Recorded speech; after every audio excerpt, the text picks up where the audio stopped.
단백초 세종대왕이 왜 위대한가? 수많은 성군 중에서도 유독 세종대왕을 꼽는 이유는 무엇일까요? 오늘은 우리가 미처 알지 못했던 세종대왕의 인간적인 면모와 숨겨진 이야기를 통해 그의 위대함을 재조명해봅니다. 조선의 4대 왕이자 역사상 가장 위대한 성군으로 불리는 세종대왕은 한민족 역사상 가장 빛나는 업적을 남긴 인물입니다. 그의 통치 기간은 조선의 황금기로 기록되며 정치, 경제, 사회, 문화, 과학 등 거의 모든 분야에서 전례 없는 발전을 이루어냈습니다. 그러나 그의 위대함은 단순히 훈민정음, 창제나 과학기술 발전 같은 거시적인 업적에만 머무르지 않습니다. 우리는 그가 어떤 사람이었는지, 그의 내면은 어떠했는지, 그리고 그를 둘러싼 미스터리한 일화들은 무엇이었는지 심층적으로 들여다볼 필요가 있습니다. 그가 진정으로 위대한 군주가 될 수 있었던 본질적인 이유를 파헤쳐보고자 합니다. 세종대왕의 성격을 현대 심리학적 관점에서 분석하려는 시도들은 매우 흥미롭습니다. 특히 MBTI와 같은 성격 유형 분석 도구를 통해 그의 성격을 추론하려는 노력은 그의 인간적인 면모를 이해하는 데 도움을 줍니다. 물론 과거의 인물을 현대의 잣대로 완벽하게 규정하는 것은 불가능하지만 다양한 역사적 기록과 일화를 바탕으로 그의 성격을 유추해 볼 수는 있습니다. 세종이 지녔던 독특한 소통 방식과 탁월한 토론 실력은 그의 성격을 엿볼 수 있는 중요한 단서가 됩니다. 세종은 단순히 뛰어난 지식을 가진 군주가 아니었습니다. 그는 냉철한 분석력을 바탕으로 하면서도 상대방의 의견을 최대한 존중하고 포용하려는 독특한 화법을 구사했습니다. 신하들이 자신에게 반대 의견을 제시할 때조차 먼저 상대의 긍정적인 면을 언급하며 대화를 시작하는 그의 방식은 단순히 형식적인 예의를 넘어 진정으로 소통하려는 의지를 보여주었습니다. 이러한 열린 태도는 신하들이 자신의 생각을 자유롭게 펼칠 수 있도록 하는 안전하고 생산적인 토론의 장을 마련했습니다. 그는 상대방의 의견을 경청하고 그 속에 담긴 본질적인 가치를 찾아내려 노력했습니다. 이처럼 세종은 권위만으로 신하들을 억누르기보다는 논리와 이해를 바탕으로 한 소통을 통해 공동의 목표를 달성하고자 했습니다. 이러한 소통 방식은 그가 얼마나 지혜롭고 포용력 있는 군주였는지를 명확하게 보여줍니다. 그러나 그의 토론 실력은 단순히 상대를 존중하는 데 그치지 않았습니다. 그는 학문적 깊이와 논리적 사고의 중요성을 누구보다 잘 알고 있었습니다. 경연이나 회의에서 세종은 방대한 지식과 날카로운 통찰력을 바탕으로 한 논리적인 언변, 그리고 상대방을 설득시키는 탁월한 화술로 신하들을 압도했습니다. 준비 없이 참석했거나 논리적 근거 없이 자신의 의견을 주장하려는 신하들은 세종의 날카로운 질문과 때로는 혹독한 비판에 직면해야 했습니다. 이는 그가 학문과 논쟁에 얼마나 진심이었으며 신하들 또한 단순히 주어진 역할에 만족하는 것이 아니라 끊임없이 학문적 깊이와 문제 해결 능력을 추구하기를 바랐는지를 단적으로 보여주는 사례입니다. 그의 이러한 태도는 조선의 학문적 수준을 전반적으로 끌어올리는 데 크게 기여했습니다. 세종대왕의 학구열은 이미 널리 알려진 사실을 넘어 경외심을 불러일으킬 정도였습니다. 그는 어릴 적부터 총명하고 지혜로웠으며 평생 손에서 책을 놓지 않았습니다. 심지어 지병으로 고통받는 와중에도 그 읽기를 멈추지 않아 아버지인 태종 이방원이 아들의 건강을 심각하게 염려하여 강제로 책을 숨길 정도였다고 합니다. 하지만 세종은 그럼에도 불구하고 몰래 책을 찾아 읽을 만큼 학문에 대한 불타는 열정을 가지고 있었습니다. 이러한 지칠 줄 모르는 학구열은 그가 수많은 분야에서 위대한 업적을 이룰 수 있었던 근본적인 원동력이 되었습니다.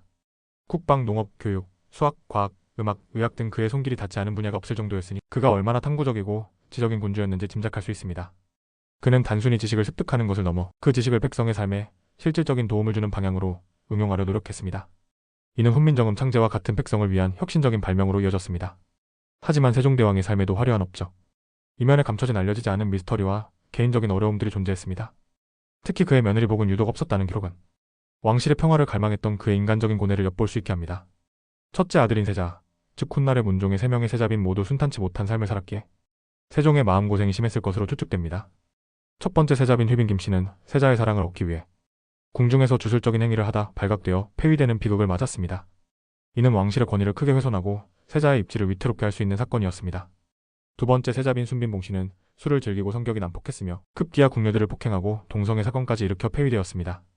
이러한 스캔들은 왕실의 기강을 뒤흔들었으며 세종대왕에게 이루 말할 수 없는 정신적 고통을 안겨주었습니다.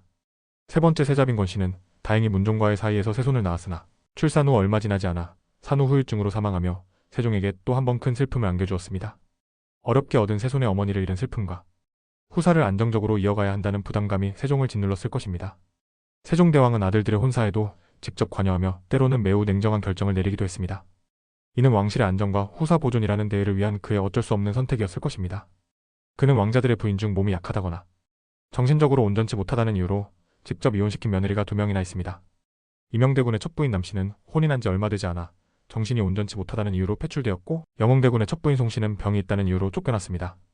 이러한 일화들은 왕실의 평화와 안정을 유지하고 건강하고 능력 있는 후사를 안정적으로 이어가기 위한 세종의 깊은 고뇌와 때로는 단호한 결단력을 엿볼 수 있는 부분입니다. 왕실의 안녕이 곧 국가의 안녕과 직결된다고 믿었던 그의 통치 철학이 반영된 것이기도 합니다. 그의 건강 또한 미스터리한 부분 중 하나입니다. 화려한 업적 뒤에는 끊임없는 노고와 스트레스가 있었음을 짐작케 합니다. 세종은 30세가 되기 전부터 허리띠가 헐거워질 정도로 살이 빠지고 몸이 수척해졌으며 33세에는 갑자기 머리카락이 하얗게 새어버렸다고 합니다. 이는 과도한 스트레스와 업무 부담으로 인한 급격한 노화 현상이었을 것입니다. 그는 스스로도 병이 많다고 자주 언급할 정도로 건강이 좋지 않았습니다. 당뇨병, 피부병, 눈병 등 다양한 질병에 시달렸으며 특히 말년에는 시력 저하로 고통받았다고 알려져 있습니다. 과도한 업무와 끊임없는 학구열 그리고 자식들에 대한 깊은 걱정 등이 그의 건강을 악화시킨 주요 원인이었을지도 모릅니다. 육체적인 고통 속에서도 그는 백성을 위한 정치를 멈추지 않았습니다. 하지만 이러한 개인적인 고통과 어려움 속에서도 세종대왕은 흔들림 없이 백성을 위한 정치를 펼쳤습니다. 그의 위대한 업적들은 그가 얼마나 철저하게 백성을 생각하고 민생 안정을 위해 온 힘을 다해 노력했는지를 보여줍니다. 집현전을 설립하여 젊고 유능한 학자들을 양성하고 학문 연구를 장려한 것은 물론 훈민정음을 창제하여 모든 백성이 그를 읽고 쓸 수 있도록 하여 지식의 대중화를 이끌어낸 것은 그의 애민 정신을 대표하는 상징적인 업적입니다. 이는 단순히 문자를 만든 것을 넘어 백성들이 자신의 뜻을 펼치고 지식을 습득하며 삶을 개선할 수 있도록 하는 진정한 소통의 도구를 마련해 준 것이었습니다. 또한 그는 국방력을 강화하기 위해 최무선 등이 개발한 화포를 개량하고 새로운 무기를 개발하는 데 아낌없이 투자했으며 압록강과 두만강 유역에 사군 육진을 개척하여 국토를 확장하고 북방의 안정을 꾀했습니다. 농업기술을 발전시키기 위해 농사직설을 편찬하고 가뭄과 홍수에 대비한 수리시설을 확충하는 등 백성의 삶에 직접적인 영향을 미치는 분야에 심혈을 기울였습니다. 과학기술을 진흥하여 추구기 해시계, 혼천해 등을 발명하게 하고 의학기술 발전을 위해 의방 유치와 같은 의학 서적을 편찬하는 등 다방면에서 눈부신 성과를 이루어냈습니다. 그의 통치 아래 조선은 실질적인 황금기를 맞이했으며 백성들은 안정과 번영을 누렸습니다. 이러한 세종의 거룩한 덕이 높고 그의 정치가 백성을 위한 것이었기에 사람들은 그를 해동요순이라 칭송했습니다. 해동요순은 중국의 전설적인 성군인 요임금과 순임금에 비견될 정도로 위대한 군주라는 의미입니다. 단 100초 안에 그의 위대함을 모두 담기에는 턱없이 부족하지만 우리는 오늘 세종대왕이 단순한 업적 나열을 넘어 어떤 인간적 고뇌와 열정과 통찰력을 지닌 인물이었는지를 잠시나마 엿볼 수 있었습니다. 세종대왕은 백성을 향한 깊은 사랑과 끊임없는 배움의 자세, 그리고 냉철한 판단력과 뜨거운 열정으로 조선을 이끌었던 진정한 성군이었습니다. 그의 위대함은 시대를 초월하여 오늘날 우리에게도 큰 울림을 줍니다. 우리는 그의 삶을 통해 진정한 리더십이란 무엇이며 백성을 위한 정치가 어떤 모습이어야 하는지를 다시금 깨닫게 됩니다. 과연 다음 팩초 영상에서는 어떤 위대한 인물의 숨겨진 이야기를 만나볼 수 있을까요? 다음 영상도 기대해주세요. 끝으로 세종대왕의 업적을 더욱 상세히 알고 싶으신 분들을 위해 나무위키 세종조선업적 문서를 참고하시길 권합니다. 이 정보는 그의 방대한 업적을 더욱 깊이 이해하는 데 도움이 될 것입니다. 그의 삶과 업적은 우리가 계속해서 연구하고 본받아야 할 역사적 유산입니다. 그의 지혜와 통찰력은 오늘날에도 여전히 유효하며 우리 사회가 나아가야 할 방향을 제시해주고 있습니다. 그가 남긴 정신은 앞으로도 영원히 기억될 것입니다. 마지막으로 그의 삶과 정신을 기리며 우리가 나아가야 할 방향을 다시 한번 되새겨보는 시간을 가졌기를 바랍니다.